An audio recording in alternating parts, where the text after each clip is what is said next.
Should you buy a home right now? Let's talk about it. When considering if you should buy right now, here's a couple things. This is the main question I want you to ask yourself.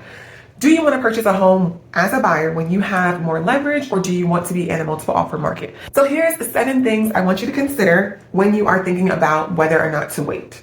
Make sure you stick around to the end, because the last one is the most controversial, and it's going to definitely cause some issues once we get into multiple offers. So number 1 is, what would your offer strategy look like right now versus in a multiple offer situation? So like right now, for example, homes are selling at about 95% of the asking price. And this is in the Dallas area, okay? About 95% of the asking price.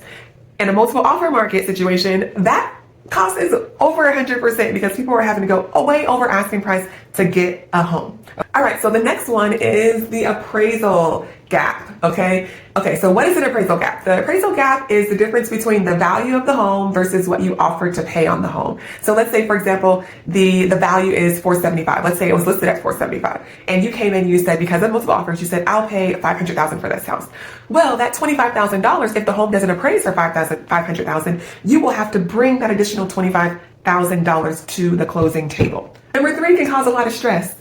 In a multiple offer situation or market, when the home hits the market, you need to go and see it within 24 to 48 hours. There's a lot of stress to go. We gotta get in. And we have to make a decision when? Today. Standing in the home, you need to make a decision. Number 4 is, I hate number 4, y'all. Number 4 on the buyer side is the chances of you having to waive some contingencies. What is a contingency? A contingency is pretty much a way out of a contract with very little, if any, penalty. So the more days that you have to change your mind, the less appealing to the seller. So imagine if you're going up against an offer that has 0 days for a time to back out of a contract, or 2 days to back out of a contract, versus you wanting 5 days or 7 days because you have to have your inspection during that time, and then you want to have time to negotiate for repairs. But in a multiple offer situation, it's tough. Not only that option here, but also financing. People were waiving their financing contingencies. Number 5 is the negotiating power. Your negotiating power goes way down in a multiple offer situation versus right now it's extremely high. Number 6 is the emotional side, the emotional roller coaster.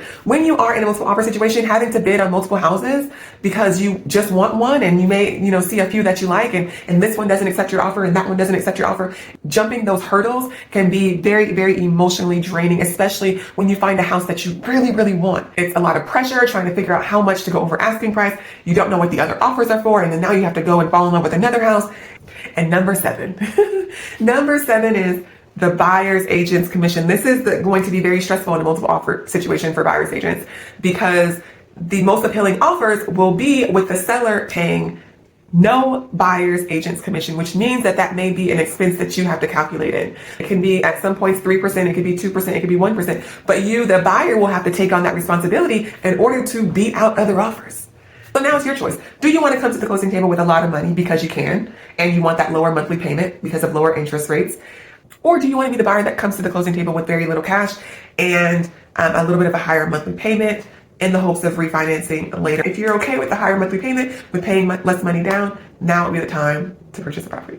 Does this make sense? And for those of you out there who have lived in a multiple offer situation, how was it for you? Was it stressful? Do you agree with what I'm saying? Do you disagree? Let me know in the comments. Bye.